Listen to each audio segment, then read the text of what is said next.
My name is Sophia, and at 31, I work part-time at a neighborhood supermarket. Today marks the beginning of November, a time when things start to get busy as we head towards the year-end. The manager approached me, expressing interest in discussing some time off over Christmas. It felt unusual, as it's not often I request time off. The truth is, I began, we're thinking of spending Christmas at my husband's parents' house this year. I'll need to take the 24th and 25th off. Oh, that's what it's about. Of course, that's fine, the manager replied reassuringly. You're always working hard, Sophia. Thank you, that's a great help. Isn't your husband's family based quite far away, and you're from around here, right? The manager inquired. Yes, I'm from the neighboring town, but my husband is from Boston, I explained. Boston, huh?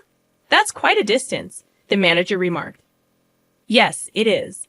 Unfortunately, due to circumstances, we haven't been able to introduce Alexander yet, I shared. Even more reason for you to head back. Don't worry about the store. Go and visit, the manager encouraged. Thank you. I appreciate your understanding, I expressed gratefully. Alexander is my 2-year-old son, currently attending a childcare center. When I gave birth 2 years ago, a certain societal issue made it difficult to introduce him, and we haven't found the right time. Recently, things have finally started to calm down, and it seemed like a good time. My husband, Lucas, is a medical technician at a hospital, making it difficult for him to take time off, so we were particularly keen to make it happen this Christmas. Later, Lucas returned home after Alexander was asleep, and as we shared a late dinner, he brought up the discussion we had agreed upon regarding getting time off from work. Oh, by the way, I'll call my dad, Lucas mentioned. He tried to reach me while I was on my way home. Whenever there's news, it's always my dad who calls. My mom is the quiet type. She tends to delegate communication tasks to my dad. That's true. Now that you mention it, I nodded in agreement. My father-in-law has a cheerful personality, Lucas added, and he was quite friendly when we first visited to announce our marriage. He's always laughing and engaging in conversation. On the other hand, mother-in-law, as I put it, is quiet and speaks sparingly. Honestly, since getting married, we've hardly had the chance to converse, and I was hoping this visit to Lucas's home would help close the distance a bit. Lucas ended the call with his dad and turned to me, saying, Dad is really excited to meet Alexander. He can't stop talking about it. Let me know if there's anything you want or need, he said, casting a thoughtful glance my way. I couldn't help but wonder what would unfold when we arrived, but I found solace in their excitement. My parents had also urged us to go this year, insisting we introduce Alexander. But you love father-in-law and mother-in-law too, don't you? Poof, we're both in the same boat, aren't we? Anticipation filled us as we finally returned to Lucas's home. The day we had been eagerly awaiting had arrived, Christmas morning. After about a 4-hour drive, we pulled up to Lucas's house just before noon. I noticed sister-in-law's family's car parked there, indicating their early arrival. Merry Christmas, we called out as we stepped into the entrance. There, with a beaming smile, stood father-in-law. Good job on the drive. Take it easy today. In his arms was Ava, sister-in-law's daughter. Oh, Ava, you've grown so much, I exclaimed. I'm 6 years old now, she announced proudly. Really? You're in elementary school, I replied, amazed. Oh, there's Alexander, Ava said, stepping down from father-in-law's embrace to greet him. Alexander returned her smile, melting our hearts. Come on in, father-in-law ushered us into the living room, where sister-in-law Isabella and her husband awaited. Isabella's husband offered a warm smile, while Isabella herself appeared distant.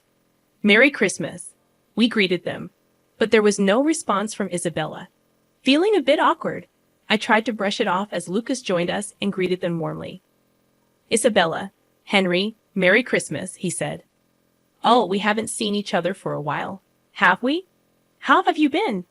Isabella, who had been staring at us until a moment ago, now flashed us a smile. Did they just ignore me? It seemed like neither Isabella's husband nor Lucas noticed. Maybe I'm overthinking this, I thought, trying to shake off the discomfort as I settled into the living room. Lucas watched Alexander while I offered to help mother-in-law in the kitchen. I'm good, really, he insisted, but I knew it was important to lend a hand when we could. As Lucas kept an eye on Alexander, I made my way to the kitchen, where mother-in-law was busy. Merry Christmas, mother-in-law. Let me help you, I offered. But as soon as I spoke, she shot me a glare, bumped my shoulder, and said, "You're in the way," before retreating to the living room. I could hear her say, "Oh, Lucas, Merry Christmas. Have you been well? What's going on? First, sister-in-law, and now mother-in-law. Did I do something wrong?" I couldn't think of anything.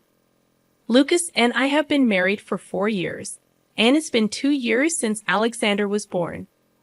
We haven't really spoken or even communicated much over the phone during this time. What could it be? I don't understand.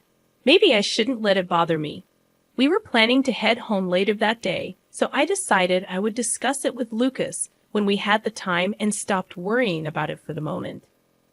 When I returned to the living room and took Alexander from Lucas, father-in-law said, "Here you go, Alexander, monetary gifts for you." Alexander seemed really happy with the envelope father-in-law handed him. "Ah, Sophia, did you hear that?" Alexander just said, "Thank you" to me. What a smart kid.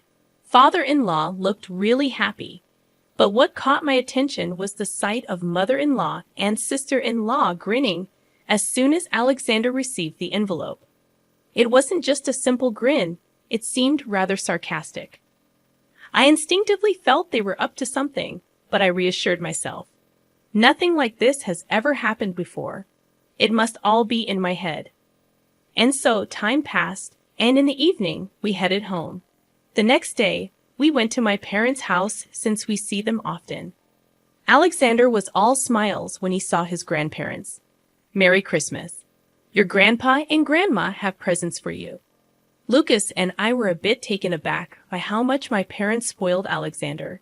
Just like the day before, my dad handed Alexander monetary gifts. "Ah, oh, Sophia, did you hear that?" Alexander just said, "Thank you" to me. "You're kidding." That's exactly what father-in-law said. Everyone laughed.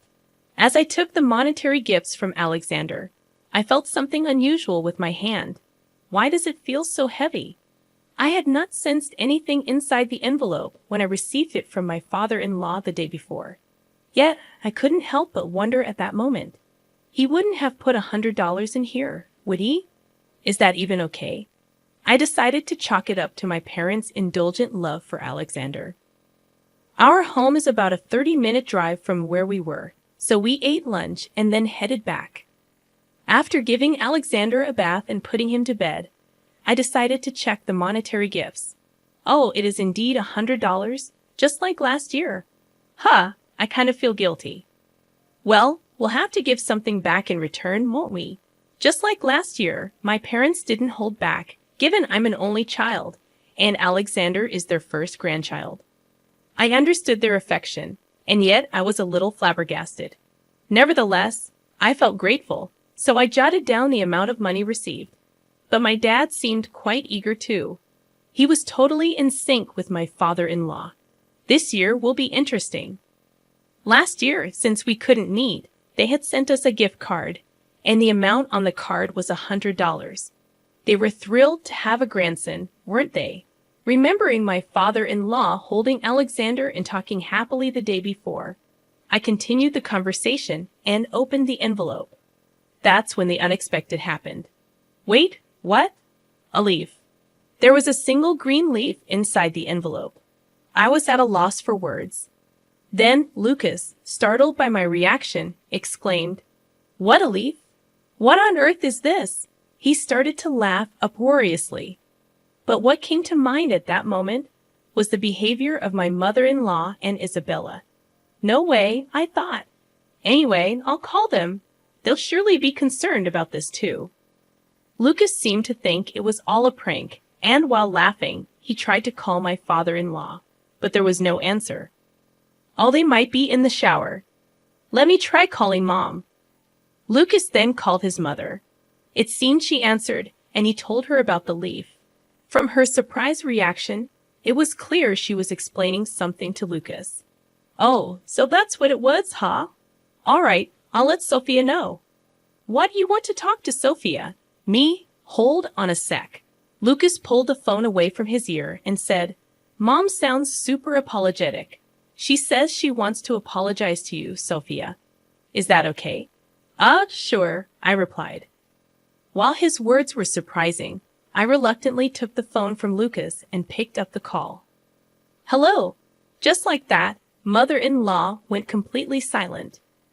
Then I heard a faint, familiar laugh in the background that sounded like Isabella.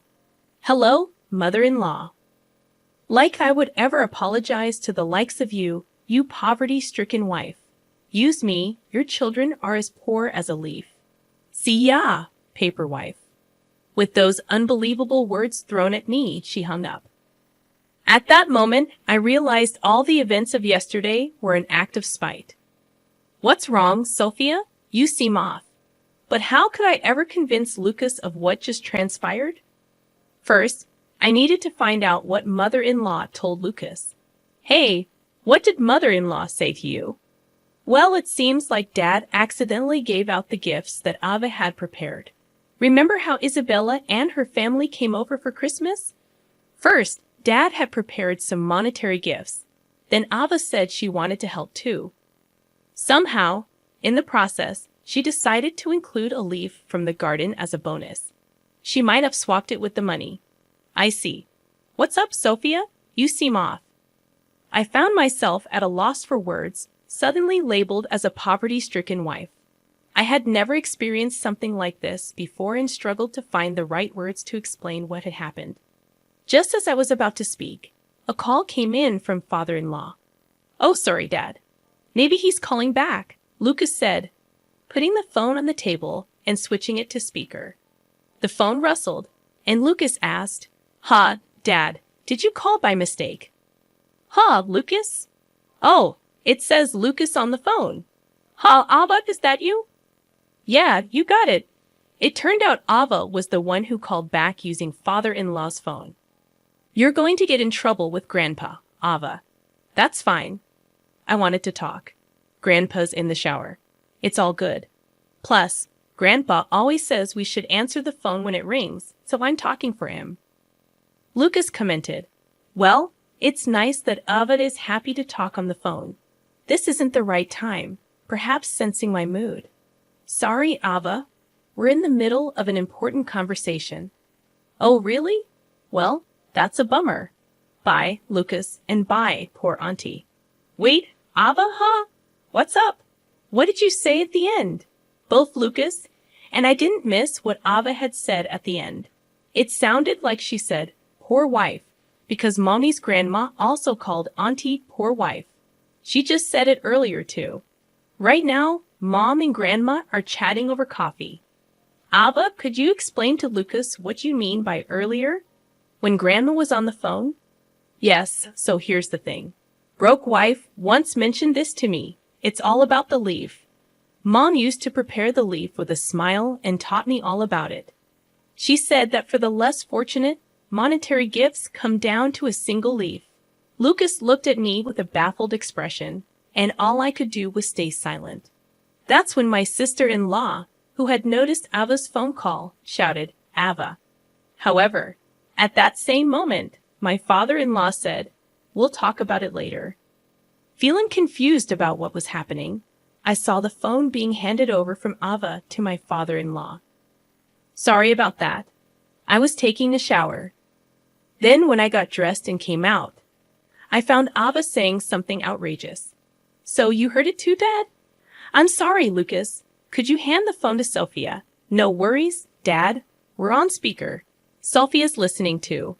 All right, Sophia, was what Ava just said true? And those bizarre words were targeted at you, right? Yes, that's right. My father-in-law stammered over his words. Behind him, I could hear my mother-in-law and sister-in-law speaking rapidly and agitatedly, as if trying to make excuses. My father-in-law sighed deeply. I am truly sorry. Please don't blame Ava. She didn't mean any harm. No, it's all right. We don't mind at all. Ava's not at fault here. Thank you. I'll follow up on this matter. Isabella's here too. We'll confirm things with her. With that, he ended the call. Lucas then looked at me, apologizing. I'm really sorry. I have no idea what's going on, he said, utterly confused. I shared with him all the discomfort I felt during my visits to Lucas's house. We decided to wait for a response from my father-in-law. Surprisingly, we received a reply sooner than expected. And amazingly, the very next day, Isabella's husband drove father-in-law, mother-in-law, and Isabella to our house.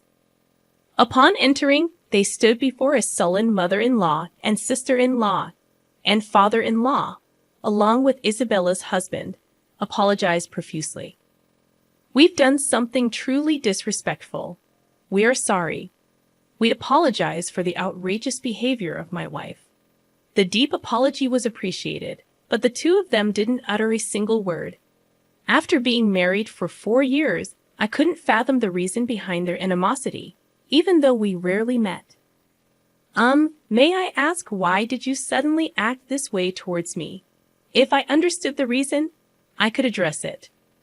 There might be some misunderstanding, I thought, but there was no response to my question. The two of them were intent on ignoring me. Father-in-law, enraged by their attitude, shouted, "Answer her." Finally, Isabella grudgingly responded, but her answer was unexpected. Well, Mom was originally against the marriage. Wait, that's it? And why? Why did you let him marry a woman like this? A woman who doesn't even wear a single brand name item, who dresses in mass-produced cheap clothes. Indeed, I'm not interested in branded items. On the other hand, Isabella is the type who likes branded goods, and my mother-in-law also owns and wears a few brand-named items. Are you saying? Don't tell me that's the only reason you insulted her? That's all it is. I just don't want her in our family. I wish they would divorce soon, and she would just disappear. You know, how could you say something so rude? And what about you? Why are you supporting such a woman? You're a top-tier company employee and elite. You should choose someone suitable for our family, right? Despite Lucas being a well-qualified medical professional, we can't accept such a woman as a family member, can we? Upon hearing Isabella's true feelings, her husband was speechless. However, it would soon be proven by the next words of my mother-in-law that this attitude was inherited from her. Originally, you see, I had found a suitable partner for Lucas. Despite that, he brought home some unknown woman and declared they were getting married. It was a true shock. What, you were doing such a thing without telling us? There are limits to what's acceptable to do to Sophia. It's fine, isn't it? She's just a poor girl, isn't she? Her parents didn't seem very impressive either, quite impoverished, don't you think? She wasn't wearing a single branded item. In other words, she's from a struggling household that finds it hard to make ends meet, right? What? What are you saying? Besides, to love a child born of such a woman? Impossible. It would taint our precious Ava. We had plans for her to marry a friend's child. Upon hearing his mother's true feelings, Lucas was speechless. Feeling the same way, wondering how I could have missed all this, considering that my father-in-law called not out of interest but disinterest, everything makes sense as harassment. Well, it's fine if you divorced. Please do it as soon as possible. Let's go. We don't need to get involved in this farce, I said, ready to clear up a misunderstanding for the sake of my pride. Just as my father-in-law was about to say something, I was ready to defend myself. The ones who dramatically opened the living room door were my parents. It's been a while, father-in-law, mother-in-law. Did Sophia call you? My parents, aware of the situation, had arrived just in time. When they heard that my father-in-law was coming over, I had contacted them. It seemed they had heard some of mother-in-law's terrible comments from outside the door. Their timing was perfect. My parents approached mother-in-law with serious faces. What is it? Then my parents took out business cards from their breast pockets and said, "Here you go."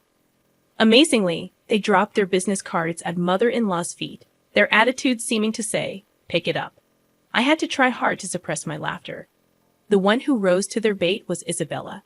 picking up the business card and shouting, "Stuck arrogance from a poor person. You didn't even wear any branded items today, and your clothes look mass-produced." As soon as she looked at the card, she realized her mistake. Mom startled. Mother-in-law also looked at the business card Isabella held. "You two are executives of Valac Clo." "Yes, my husband and I started out together. He's an executive at the headquarters. I'm the head of planning. Our daughter quit when she got married. You know that, right? Both of my parents are currently working at the headquarters of Valac Clo, a famous low-cost apparel brand. I also, after graduating from college, while I had spoken to my father-in-law and mother-in-law about myself at the time of our marriage, my parents had never explained their situation. So she could go back to work anytime she wanted, right?" "What? That's amazing. You work at that famous fashion brand's major corporation. So what do you mean we're poor?" "That my grandchild is the grandchild of a poor wife because you opposed the marriage? It's okay to harass us." "It's not. We're really sorry. But that apology was only because my parents held executive jobs. Needless to say, it was beyond the point of being resolved by just an apology." Henry looked disappointed as he said, "I thought it was a good thing to leave Ava with my parents, but you?" I stuttered. "I'll drive you home, but after that, we'll live separately." "What? What are you talking about? I'm glad I got to see your true face. Let's discuss our divorce when we get home." Henry then left the house. At that moment, my father-in-law also stood up, bowed deeply to my parents, saying, "I'm really sorry for what happened." He then turned to us. "I'm really sorry. I'll be in touch." Looking sternly at my pale-faced mother-in-law, he said, "Be prepared when you get home." Before he too exited our house, my mother-in-law and Isabella hurriedly grabbed their belongings and rushed out. I caught my breath at home. After my parents kindly offered to pick up Alexander from the child care center later, I received a call from my father-in-law. He told me that my mother-in-law had been forcibly sent back to her parents' house. It's a de facto separation. Apparently, they made this decision because they were unsure what she might do to Alexander. But it's a separation with a premise of divorce, and it seems they are waiting for the right timing. As for Isabella, the divorce was finalized immediately after she returned home. Henry obtained custody of Ava. Isabella, of course, has taken refuge in my mother-in-law's house. But she seems to be getting a good scolding from my mother-in-law's mother, who knows the truth and is currently on a job hunt. We continue to live our busy daily lives. It feels really good to not only see our child grow up as parents but also to share this joy with his grandparents.